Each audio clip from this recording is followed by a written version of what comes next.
Yeah, hindi namin masyadong pinag-usapan what happened sa dunk niya. Makikita mo naman tonight, nag-dunk ulit siya eh.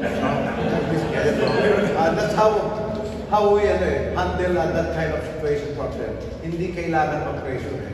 Dahil alam naman natin player eh. Pagka marami kang narinig, marami kang sinabi, parang maraming analysis, nagiging paralysis eh. And we just let them play.